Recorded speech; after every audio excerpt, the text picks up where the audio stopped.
स्वागत है आपका मैथमेटिक्स ट्यूटोरियल के यूट्यूब चैनल पर। इस वीडियो में हम लोग सेट्स के अलग अलग टाइप्स को पढ़ने वाले हैं। यानी कि हम लोग पढ़ेंगे टाइप्स ऑफ सेट्स, यानी कि सेट के कौन कौन से प्रकार होते हैं उन सब को हम लोग पढ़ने वाले हैं। इससे पहले हम लोग सेट्स को लिखने का जो टेबुलर फॉर्म होता है, सेट बिल्डर फॉर्म होता है, वो सबको हम लोग पिछले वीडियो में देख लिए हैं। तो वैसे दोस्त जो अभी तक उन वीडियो को नहीं देखे हैं तो आप इस चैनल के प्लेलिस्ट में जाएं और सेट्स के प्लेलिस्ट में जाएं। वहां पर लेक्चर 1, लेक्चर 2 सारे तरह के क्वेश्चंस का डील वहां पर किया गया है, तो आप लोग उन सबको जरूर देख लें। और जो दोस्त इस चैनल पे वीडियो को पहली बार देख रहे हैं वो चैनल को सब्सक्राइब जरूर करें, क्योंकि यहाँ पर हम चीजों को हर दिन रेगुलर प्रतिदिन डाल रहे हैं। ठीक है, तो आप लोग अगर जो हार्ड वर्कर हैं, सच में कुछ पढ़ना चाहते हैं ऑनलाइन टीचिंग के माध्यम से, तो चैनल को सब्सक्राइब जरूर करें, क्योंकि इससे बेटर आपको कोई चैनल नहीं मिलने वाला।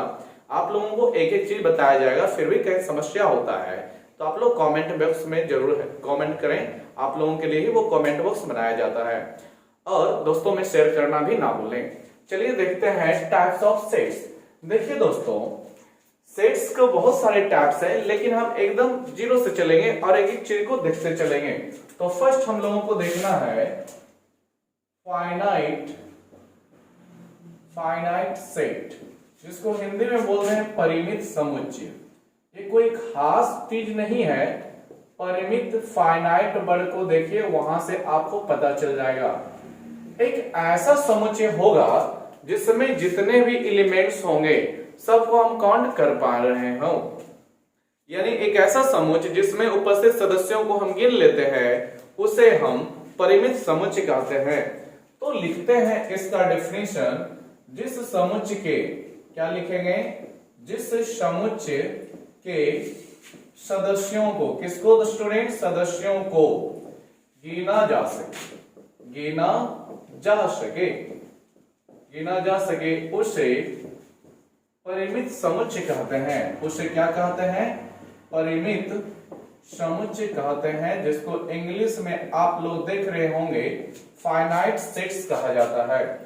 ध्यान से समझे, यही आपका डिफिनीशन है, यही आपका छोटा सा डिफिनीशन है कि जिस समुच्चय के सदस्यों को गिना जा सके, यानी उसका हम काउंट कर ले सकते हैं। जैसे एक उदाहरण के तौर पे देखा जाए, एक हम ए लेते हैं, कोई सेट्स है, इसमें आपको लिखते हैं 2, 4, 6, 8, ये सारे एलिमेंट्स हम लिख लिए। तो कोई भी दोस्त यहाँ पर आएंगे तो सेट के बारे में, ए के बारे में क्या कहेंगे?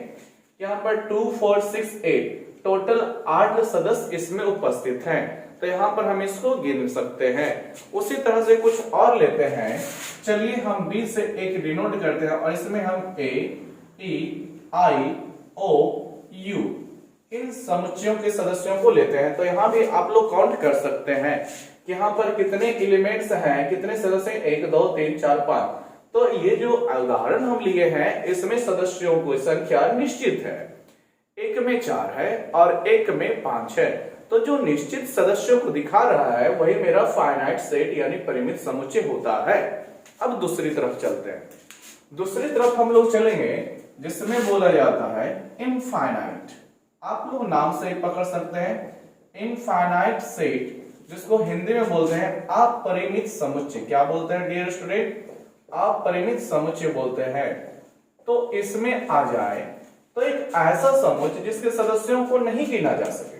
डेफिनेशन लिख देते हैं। जिस समुच्चय, बहुत ही नॉर्मल सा ये है, समुच्चय के सदस्यों या अवयवों बोल सकते हैं, सदस्यों को गिना नहीं जा सके,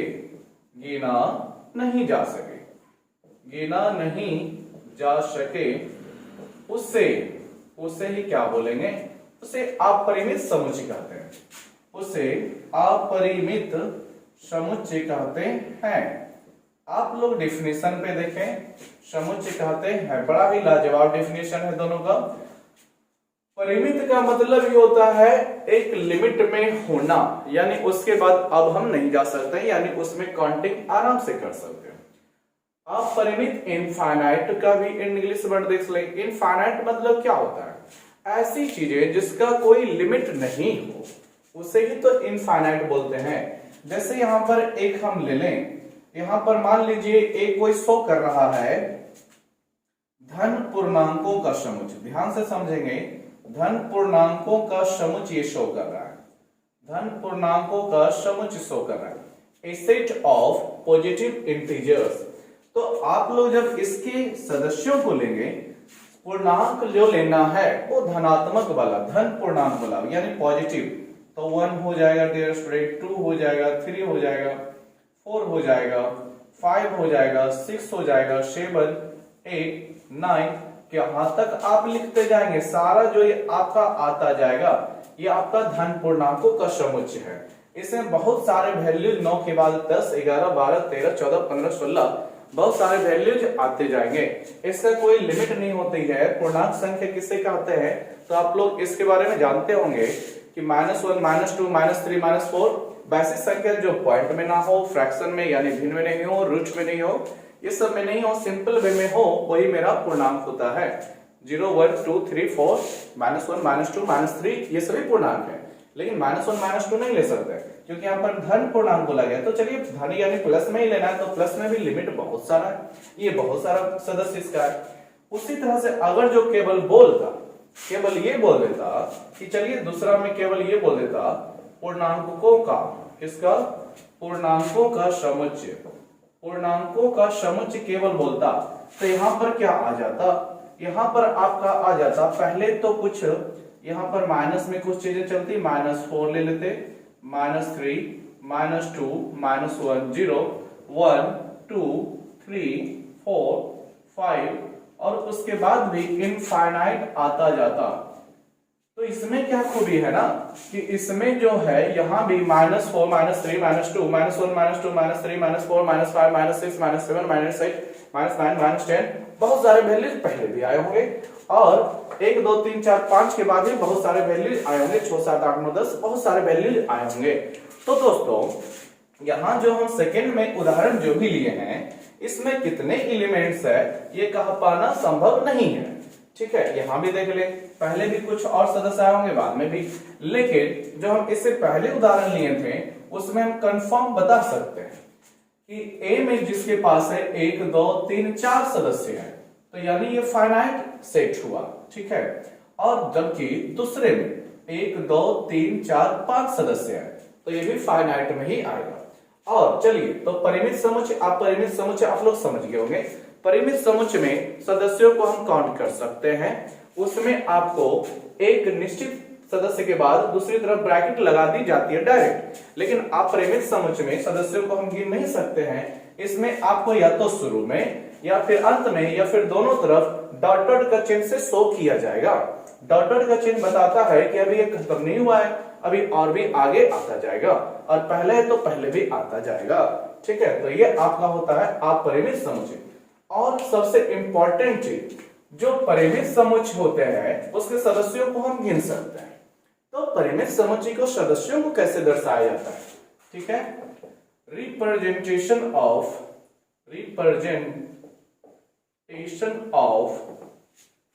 नंबर ऑफ एलिमेंट्स, ठीक है, number of elements of finite set, यानी ये हुआ कि फाइनाइट सेट के सदस्यों की संख्या को कैसे दर्शाते हैं। तो देखिए बहुत ही सिंपल होता है। अगर जो ए सबसेट ए में कितने सदस्य हैं तो हम पहले लिखेंगे n। क्या लिखेंगे सबसे पहले डियर स्टूडेंट? n4 बता रहा है, n4 नंबर। ठीक है, अब उसका किसका, आप किस सेट के सदस्यों का नंबर जानना चाहते हैं? ए का जानना चाहते हैं तो उसके बगल में ब्रैकेट में लिखेंगे ए, फिर बराबर देकर आप लोग लिखेंगे ए में कितने सदस्य हैं? 1, 2, 3, 4, तो Na इज इक्वल टू 4 यहां पर हो गया। यानी ए कोई सेट है जिसमें number of elements n4 number, ठीक है, हम शॉर्ट में लिख दिए number, NUMBER, number of elements कितने हैं तो गिन लो ना। फाइनाइट सेट है तो उसमें काउंटिंग किया जा सकता है, गिन ले तो 4 है। उसी तरह से आपको लिख दिया जाता NV, मतलब नंबर ऑफ एलिमेंट्स n बता रहा है, number of elements in set B, यानी B में समुच्चय B में सदस्यों की संख्या कितनी है, तो B में गिन लो ना, 1 2 3 4 5, तो there is 5 elements in set B। तो डियर स्टूडेंट्स, इस तरह से फाइनाइट सेट, इनफाइनाइट सेट का डिस्कशन होता है। आप लोग इस चीज को समझ गए होंगे। अब हमें आगे देखना है, आगे टॉपिक पे बढ़ेंगे तो थर्ड नंबर में हमें लोगों को देखना है इक्विवेलेंट सेट। आप लोग ध्यान से देखेंगे, इक्विवेलेंट सेट हिंदी होता है समतुल्य समुच्चय। क्या होता है डियर स्टूडेंट? समतुल्य समुच्चय। देखिए इसमें क्या होगा ना कि दो समुच्चयों का तुलना किया जाए। कितने समुच्चयों का? दो समुच्चयों का, और दोनों के दोनों परिमित समुच्चय होने चाहिए, यानी दोनों परिमित समुच्चय होना चाहिए, यानी कि दोनों के सदस्यों को गिना जा सकता है। यदि दो परिमित समुच्चय में सदस्यों की संख्या बराबर हो जाए, क्या बोल रहे हैं, सदस्यों की संख्या बराबर हो जाए, तो उन दो समुच्चयों को आपस में हम इक्विवेलेंट बोल देंगे, यानी वो समतुल्य समुच्चय होंगे। फॉर एग्जाम्पल ये पहले डेफिनेशन देख लेते हैं। दो समुच्चय, कितने समुच्चय दोस्तों? दो समुच्चय, ठीक है, समतुल्य समुच्चय कहलाते हैं या होते हैं, समतुल्य समुच्चय कहलाते हैं, ठीक है, यदि उनमें सदस्यों की संख्या, ठीक है, सदस्यों की संख्या समान हो। ध्यान से देख ले, दो समुच्चय जो होंगे परिमित, ये समतुल्य समुच्चय कहलाएंगे कब? जब उनमें सदस्यों की संख्या समान हो। अब एग्जांपल के तौर पे समझते हैं, एक समुच्चय लेते हैं A, जिसमें हम एलिमेंट्स लेते हैं 1 2 एंड 3, ठीक है, और दूसरा समुच्चय लेते हैं B, A B C। अगर जो हम यहाँ पर A जो समुच्चय है उसमें सदस्यों की बात करें तो 1 2 3 3 सदस्य है, B में भी कितने सदस्य? 1 2 3, A B C 3 ही सदस्य है, तो A में जितने सदस्य उतने ही B में सदस्य, तो ये आपस में समतुल्य समुच्चय कहलाएंगे, ठीक है। इसको हमें लिखना है Na इज इक्वल टू 3, यानी number of elements in set A, कितने A हैं? सेट A में कितने एलिमेंट्स है? 3 है। सेट B में भी कितने हैं? तो यहाँ भी स्टूडेंट्स 3 ही है। तो ये आपका हो गया समतुल्य समुच्चय, जिसमें बस यही होना चाहिए कि उसमें परिमित समुच्चय हो, यानी कि उसमें जो हो सदस्यों को गिना जा सके, और उसमें बस बराबर सदस्य संख्या में सदस्य होने चाहिए, और कहीं कोई दिक्कत नहीं होती है। इस तरह से हम इसको इस तरह से भी लिख सकते हैं कि number of elements is equal to number of elements in A, number of elements in B is equal to 3।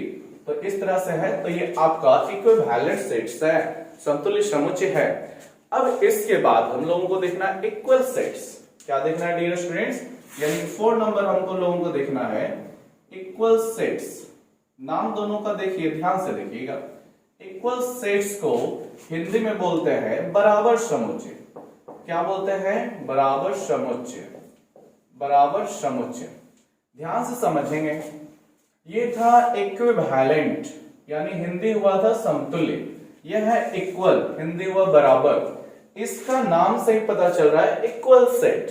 Equal set यानी बराबर सेट, दो सेट भी होगा जिसमें दोनों में एक ही प्रकार के सदस्य होने चाहिए, यानी कि दोनों में सदस्य जो होना चाहिए वो समान होने चाहिए, एक दूसरे से समान होना चाहिए। देखिए दो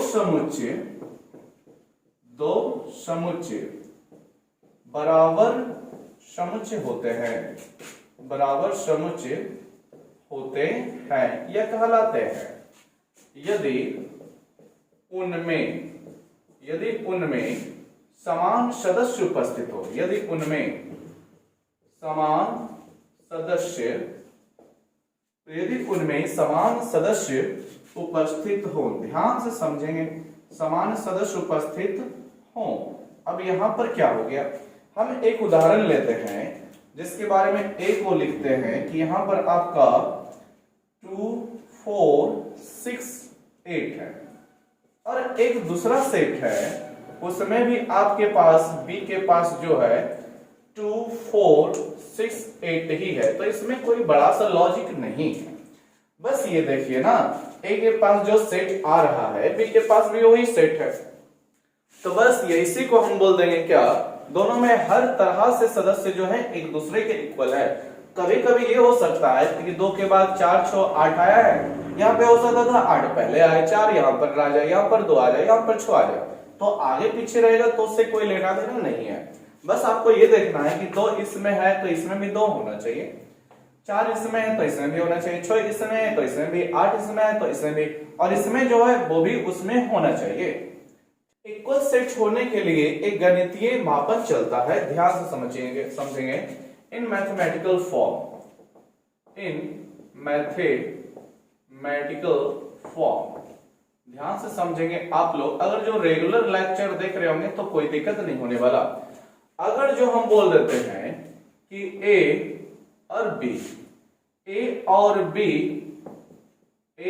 बी बराबर समुच्चय है, ए और बी बराबर समुच्चय है, तो इसका मतलब क्या होगा, समुच्चय है तो इसका मतलब ये हो जाएगा कि अगर x कोई एलिमेंट्स है, कोई सदस्य है जो बिलोंग्स करता है a से, ठीक है, तो इसका मतलब ये हो जाएगा कि यदि if का मतलब यदि x कोई एलिमेंट्स है जो a में है, ठीक है, x कोई सदस्य है जो a में है, तो चूंकि दोनों जो है बराबर समुच्चय होगा तो x जो होगा ना वो b में भी होगा। इसका मतलब आप लोग समझेंगे, इसको बराबर समुच्चय को, इक्वल सेट्स को इस तरह से मैथमेटिकल फॉर्म में इंडिकेट करके दिखाया जाता है कि x जो है a में भी है तो x जो है b में भी है, तो यानी a और b दोनों बराबर समुच्चय रहेगा। यह आप लोगों को लेक्चर 1-2 पढ़िएगा तो वहां पे इस चिन्ह का यूज किए थे, ये बताता है बिलोंग्स टू, जिसको हम हिंदी में बोलते हैं कि ये बता रहा है कि x समुच्चय A का सदस्य है। तो चूंकि हम लोग पहले देख चुके हैं कि दोनों बराबर समुच्चय है, तो बराबर समुच्चय में तब होता है जब दोनों में समान सदस्य उपस्थित हों, यानी x अगर जो A में भी है तो x को B में भी होना ही चाहिए। जैसे कि यहाँ पर 6A में था तो 6B में भी होगा, तभी तो दोनों बराबर समुच्चय कहलाएगा। तो चलिए इस तरह से हम लोग समतुल्य समुच्चय और बराबर समुच्चय को देखें। तो समतुल्य और बराबर दोनों को फिर से थोड़ा देख ले। समतुल्य कहता है कि दोनों समुच्चयों में सदस्यों की संख्या बस समान होनी चाहिए, दोनों समुच्चयों में सदस्यों की संख्या समान होनी चाहिए, समतुल्य इक्विवेलेंट कहता है। जबकि बराबर यानी इक्वल कहलाता है, बराबर देखिए नाम ही है, तो बराबर इक्वल वैलेंट ये कहता, इक्वल समुच्चय ये कहता है कि दोनों में समान सदस्य ही उपस्थित होने चाहिए। समान सदस्य मतलब अगर जो एक सेट A में x है, y है, z है, तो दूसरा सेट B में भी x, y और z ही होना चाहिए, उसके अलावा और कोई कहीं पे होगा तो वो मेरा बराबर समुच्चय नहीं हो पाएगा। तो ये आप लोग बेटर अंडरस्टैंडिंग से समझे होंगे। अब हम 5 नंबर में देखने वाले हैं डियर स्टूडेंट्स, एम्प्टी सेट बोले या नल सेट बोले, लेकिन हिंदी में एक ही नाम है रिक्त समुच्चय, ठीक है, एम्प्टी null, दो वो इंग्लिश में बोला जाता है लेकिन हिंदी में मात्र एक ही नाम है रिक्त समुच्चय। तो आप लोग एम्प्टी इससे आप बढ़िया से समझते होंगे, या फिर हिंदी शब्द रिक्त से भी बढ़िया से समझते होंगे, यानी एक ऐसा समुच्चय आएगा जिसमें एक भी सदस्य नहीं हो, जिसमें कोई भी सदस्य नहीं आते हों। एक ऐसा समुच्चय जिसमें एक भी सदस्य नहीं होता है उसे रिक्त समुच्चय कहते हैं। तो इसका डेफिनेशन बनता है जिस समुच्चय में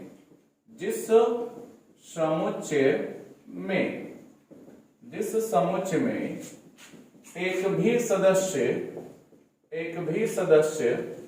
नहीं हो, ठीक है, एक भी सदस्य नहीं आएगा, उसी को हम लोग रिक्त समुच्चय कहते हैं, उसे रिक्त समुच्चय कहते हैं। ध्यान से समझिएगा, समुच्चय कहते हैं। इसका बड़ा ही बढ़िया सा डेफिनेशन है कि नाम से ही पता चलता है रिक्त, रिक्त मतलब खाली डब्बा है, ठीक है, खाली डब्बा। या फिर उसमें जैसे कि देखिए उदाहरण से आप समझेंगे आप ज्यादा, हम लोग बोलते हैं एक समुच्चय बनाना है जिसमें अमरणशील व्यक्तियों को रखा जाए, अमरणशील लोगों का समुच्चय, अमरणशील लोगों का समुच्चय रखा जाए। ध्यान से समझेंगे, अमरणशील लोग मतलब जो कभी भी नहीं मरे हैं, ऐसे लोगों का नाम होता है। तो आप लोग जानते हैं कि पूरी दुनिया में जो भी लोग आया है वो मरणशील है, यानी एक ना एक दिन वो मरेगा ही मरेगा। तो ऐसे में कौन सा सेट इसमें आ जाएगा? ऐसे में आप जो लिखेंगे मंझले क्वेश्चन के अंदर वो किस लोग का नाम लिखेंगे, कौन से ऐसे लोग हैं जो अमरणशील हैं, अर्थात जो कभी नहीं मरे हैं। तो ऐसी दुनिया में आज तक किसी भी व्यक्ति का अस्तित्व नहीं हुआ है जो अमरणशील है, यानी आज तक वो नहीं मरा हो। हर व्यक्ति कोई ना कोई मरा है, तो ऐसे लोग यहाँ पर आपको नहीं मिल पाएंगे। ठीक है, तो यानी ये समुच्चय जो मेरा तैयार होगा उसमें एक भी सदस्य नहीं आएगा। ठीक है, ये आपका समुच्चय जो तैयार कीजिएगा उसमें एक भी सदस्य नहीं आ पाएगा, तो यही मेरा रिक्त समुच्चय है। और जब रिक्त समुच्चय रहता है तो इसको फाई से इंडिकेट किया जाता है। क्या चीज से दोस्तों? फाई से इंडिकेट कर दिया जाता है। फाई बताता है कि ये आपका रिक्त समुच्चय है। क्या बताता है दोस्तों? ये आपका रिक्त समुच्चय को इंडिकेट करता है। आप या तो खाली बॉक्स बनाएंगे या उसके बराबर में फाई लिखेंगे। उसी तरह से हम दूसरा उदाहरण लेते हैं। आपको बी में बोल दिया जाए, क्या? सोचिए, दो को छोड़कर, किसको छोड़कर? दो को छोड़कर, दो को नहीं लेना है। ठीक है, दो को छोड़कर समअभाज्य संख्याओं का समुच्चय, समअभाज्य संख्याओं का समुच्चय। ध्यान से समझेंगे डियर स्टूडेंट। अभाज्य संख्या आप लोग जानते हैं जो स्वयं और ओनली वन से कटता है उसी को अभाज्य संख्या यानी प्राइम नंबर कहते हैं। लेकिन आप लोग जब अभाज्य संख्या पे जाएंगे तो पहला अभाज्य संख्या 2 होता है, फिर 3 होता है, 5 होता है, 7, 11, फिर आफ्टर ऑल आते जाते हैं। उसमें से जो एकमात्र संख्या 2 होती है ना, वही संख्या जो होता है सम संख्या होता है और अभाज्य भी है। लेकिन यहां पर देखिए, जो हमें 20 सेट तैयार करना है ना, जो इसके अंदर सदस्य रखना है, वो 2 को छोड़कर, यानी 2 आप इस कथन के अनुसार नहीं ले सकते, और कोई सम संख्या है तो उसको ले सकते हैं। लेकिन वो कैसा होना चाहिए? अभाज्य भी होना चाहिए। तो 2 को छोड़कर क्या अभाज्य संख्याओं के संग्रह में जितने भी दुनिया में अभाज्य संख्या है, क्या कोई और सम है? क्या नहीं है। आप लोग जानते हैं एकमात्र सम अभाज्य जो है वो 2 होता है, और कथन में कहा गया है कि 2 को छोड़कर, यानी 2 को हमको रखना नहीं है। तो यहाँ पर इस डब्बे में कोई सदस्य ऐसा नहीं आ पाएगा जो इसके अंदर जाएगा। ठीक है, तो यहाँ पर कोई सिर्फ 2 को छोड़कर और कोई सम अभाज्य संख्या नहीं है। तो ये भी आपका, या तो आप केवल ब्रैकेट दे करके खाली डब्बा छोड़ देंगे, या फिर आप लोग फाई से इंडिकेट कर देंगे। ये आपका फाई है। उसी तरह से हम आगे बढ़ते हैं तो आता है सिंगल, एकल समुच्चय। आप लोग देखिए, नाम से ही पता चल रहा होगा, सिंगल सेट। ठीक है, एकल समुच्चय किसे बोलते हैं? एकल समुच्चय। तो यहां पर देखें, नाम से ही पता चल रहा होगा सिंगल, यानी कि आपके पास सिंगलेटन सेट। यहां पर आपको नाम से ही पता चल रहा होगा एकल समुच्चय। एकल यानी जिस समुच्चय में केवल एक सदस्य हो उसे एकल समुच्चय कहते हैं। तो आप लोग डेफिनेशन लिखना चाहते हैं तो लिख ले सकते हैं इसके अकॉर्डिंग, जिस समुच्चय में केवल एक सदस्य हो, जिस समुच्चय में केवल एक सदस्य हो, जिस समुच्चय में केवल एक सदस्य हो, एक सदस्य हो, उसे ही हम लोग क्या बोलेंगे? एकल समुच्चय बोलेंगे। पूरा लिख लेना। तो देखिए, अब सिंगलेटन सेट में कौन कौन आ जाएंगे? तो सपोज कीजिए यहां पर हमको पूछ देता एग्जांपल, एक ऐसा सेट का लीजिए जिसमें बोला जाए सम अभाज्य संख्याओं का समुच्चय। क्या बोला जाए? सम अभाज्य संख्याओं का समुच्चय बोला जाए, सम अभाज्य संख्याओं का समुच्चय कहा जाए। यानी एक आप सेट तैयार करो जिसमें केवल सम अभाज्य संख्या आनी चाहिए। तो हम लोग जानते हैं पूरी दुनिया में मात्र 2 ही एक ऐसा संख्या है जो सम भी है और अभाज्य भी है। इसके अलावे और दुनिया में कोई नंबर नहीं है। तो इस सेट में मेरे पास केवल 2 आएगा। कितने सदस्य आए इस सेट में, तो केवल 2 यानी एकलौता सदस्य एक ही है। तो ये आपका जो हो गया सम अभाज्य संख्या, सॉरी एकल समुच्चय का ये उदाहरण हो गया। इसके और भी उदाहरण हो सकते हैं। b इज इक्वल टू हम लिख दें केवल ब्रैकेट में मान लीजिए क्वेश्चन में 0, तो केवल एक ही सदस्य तो है जो कि 0 है, तो ये भी मेरा एकल समुच्चय होगा यानी सिंगलेटन सेट होगा। उसी तरह से कोई और उदाहरण लेते हैं, तो यहाँ पर हम केवल 5 डाल देते हैं, तो ये भी है, ये मत बोलिएगा इरेक्ट समुच्चय को बता रहा है, नहीं, केवल 5 लिखेंगे। ध्यान दें स्टूडेंट, डियर स्टूडेंट, अगर केवल 5 लिखेगा तो वो आपका रिक्त समुच्चय में होगा, लेकिन ब्रैकेट देकर आप 5 लिख रहे हो ना, यानी ब्रैकेट के अंदर एक सदस्य है, तो ये आपका एकल समुच्चय हुआ। ठीक है, एकल समुच्चय का ये डिफिनेशन फॉलो कर रहा है, इसमें आपका एक सदस्य है। तो चलिए इस तरह से आपको एम्प्टी सेट, नल सेट जिसको बोलते हैं हिंदी में रिक्त समुच्चय, जिसमें कि एक भी सदस्य नहीं हो वो रिक्त समुच्चय होता है, और सिंगलेटन यानी एकल समुच्चय जिस समुच्चय में केवल एक सदस्य हो उसे एकल समुच्चय कहते हैं। बहुत ही इजी वे में आपको समझ में आया होगा, इसमें कोई बड़ा सा लॉजिक नहीं है। हम लोगों को देखना है युग्म समुच्चय, जिसको इंग्लिश में पेयर सेट्स कहते हैं। युग्म का मतलब ये होता है जोड़ा, जोड़ा यानी कि 2 चीजें होनी चाहिए, या फिर पेयर का हिंदी भी जोड़ा ही होता है।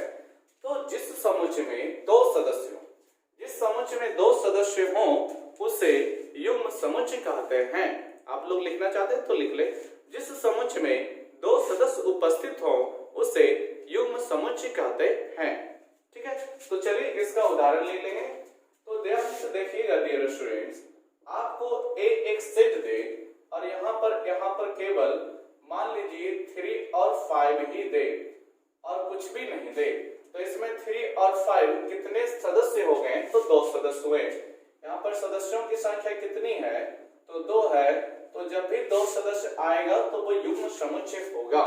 ठीक है, उसी तरह से आगे बढ़ेंगे।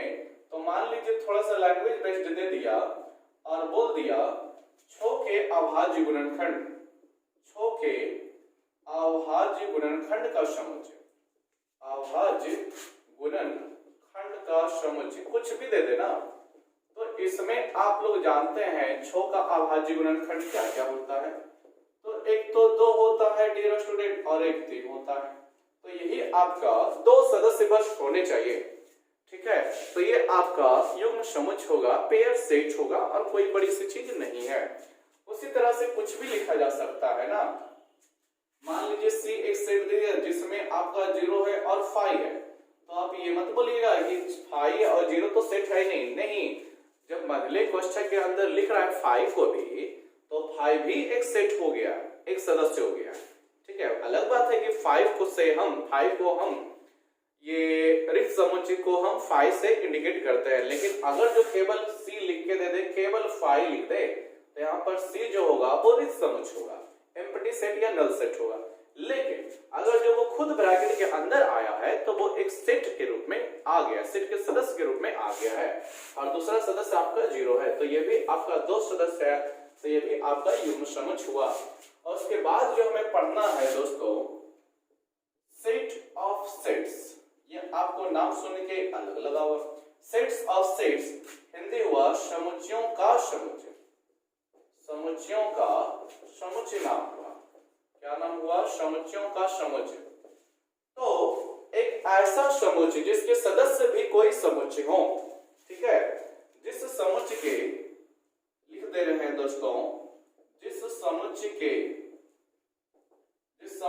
सदस्य भी कोई समुच्चय हो, समुच्चय जिस समुच्चय के सदस्य भी कोई समुच्चय हो, उसी को ही हम क्या बोलेंगे, उसी को बोलेंगे समुच्चयों का समुच्चय, उसे समुच्चयों का समुच्चय कहते हैं। बहुत ही बढ़िया सा ये डेफिनेशन है, समुच्चय कहते हैं। नाम से ही पता चल रहा होगा, समुच्चयों का समुच्चय यानी समुच्चय तो होगा ही, उसमें समुच्चय और भी आ जाएंगे, सेट ऑफ सेट्स। आप उदाहरण समझेंगे डियर स्टूडेंट्स, ध्यान से देखें, हम डायरेक्टली लेते हैं। ये आपको कोई उदाहरण दे दिया जा रहा है, मझले कोष्ठक के अंदर छोटे कोष्ठक के आपको रूप में लिखा जा रहा है ठीक है, कोई दिक्कत नहीं है। 1 2 लिखे हम, फिर कॉमा डालें, फिर आपका हम 3 5 लिखे, फिर कॉमा डालें, फिर आपका चाहे तो हम 2 4 6 इस तरह से लिख देते हैं। तो ये भी आपका देखिए एक सेट तो तैयार है ही यहाँ पर, लेकिन यहाँ पर 1 2 यानी दो सदस्य खुद एक समुच्चय का है। समुच्चय को हम छोटी ब्रैकेट बड़ी ब्रैकेट किसी से भी दर्शा सकते हैं, लेकिन जनरली महिला कोष्ठक में रखा जाता है। तो ये भी है, ये भी एक सेट के रूप में है, ये भी है, ठीक है। उसी तरह से हम लेते हैं बी को, लेते हैं दूसरा उदाहरण ले रहे हैं। यहाँ पर अगर जो आप दर्शा रहे हैं कुछ भी चीजें ए कॉमा बी, ठीक है, बी सी डी, फिर ए बी सी डी, तो यहाँ पर आप कंफ्यूज नहीं हो ना कि ये आपका समुच्चय नहीं है, समुच्चय को समुच्चय नहीं है। यहाँ पर देखें बी एक समुच्चय है जिसमें कितने और समुच्चय उपस्थित है, 1 2 3। यहाँ पर ए बी है, बी सी डी है, तो यहाँ पर ए और बी, यहाँ पर आप ये नहीं बोल सकते हैं कि ए इसमें भी ए उसमें भी, ये तो सदस्य रिपीट हो गया। और हम लोग जानते हैं सेट में सदस्यों का दोहराव नहीं किया जाता है, गलत किया स्टूडेंट, वहां पर सदस्यों का दोहराव नहीं किया जाता, ये सही बात है। लेकिन ए और बी, क्या ए और बी दो ही केवल एक साथ आए हैं क्या? यहाँ पर ए और बी साथ में, लेकिन उसके बगल में देखिए सी और डी भी है, तो ये ए और बी और ये ए बी सी डी ये दोनों अलग अलग चीजें हैं। यहाँ पर केवल ए बी है, यहाँ भी केवल ए बी रहता तो एक चीज रहता, जिसके कारण हम लोग सेट्स को तैयार नहीं कर सकते। सेट्स में एक ही सेट्स में एलिमेंट्स को दोहराया नहीं जाता, लेकिन ए बी और ए बी सी डी ये अलग अलग चीजें, बी सी डी अलग अलग चीजें हैं। और एक समझेंगे, एक बहुत ही अच्छा सा उदाहरण मन में आ रहा है। अगर जो सी लिख दे और आपको ऐसे लिखे 1 2, फिर आपको 3 लिख दे, फिर आपको 4 5 कुछ भी लिखे डियर स्टूडेंट, और फिर आपको मान लीजिए 5 6 7 8 सो ऑन, तो ये आपका समुच्चयों का समुच्चय है क्या? नहीं होगा।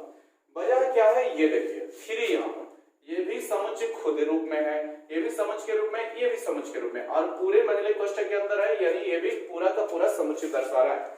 लेकिन 3, क्या 3 समुच्चय में खुद है क्या?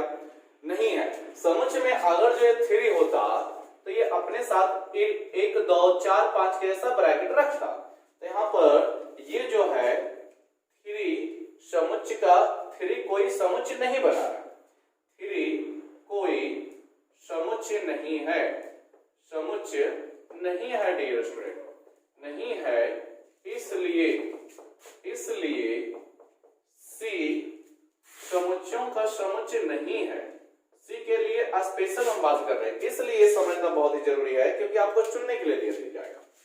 समुच्चयों का समुच्चय नहीं है, ठीक है डियर स्टूडेंट। यहाँ पर सी जो हो गया 3 की वजह से समुच्चयों का समुच्चय नहीं होता है, लेकिन अगर जो यहाँ पर दे देता ना ऐसे ब्रैकेट करके तो फिर रह जाता, लेकिन नहीं दिया है। ब्रैकेट की वजह से ये दर्शा रहा है कि डायरेक्ट ये सदस्य के रूप में आए, जो कि पॉसिबल नहीं है। यहाँ पर जिस समुच्चय के सदस्य भी कोई समुच्चय हो, समुच्चय जो होंगे कोई ना कोई ब्रैकेट के अंदर बंद रहेंगे, लेकिन 3 तो ब्रैकेट के अंदर बंद है नहीं, तो ये आपका समुच्चयों का समुच्चय नहीं है, 3 समुच्चय नहीं है, इसलिए पूरे का पूरे समुच्चय नहीं होगा। और बाकी ए और बी परफेक्ट है। तो यहाँ पर हम लोग टाइप्स ऑफ सेट देखे, जो कि हम 8 प्रकार का देखे, बहुत ही लाजवाब और शानदार रहा होगा। आप लोग बड़ी मेहनत से इसको पढ़ेंगे और माइंड में स्टोर रखने की कोशिश करेंगे। तो स्टूडेंट्स, आपको अगर जो वीडियो पूरा बढ़िया लगा है तो लाइक जरूर करते जाएं और दोस्तों में शेयर करना ना भूलें। इसी तरह के वीडियो में मिलते हैं हम नेक्स्ट टाइम। वीडियो देखने के लिए बहुत धन्यवाद।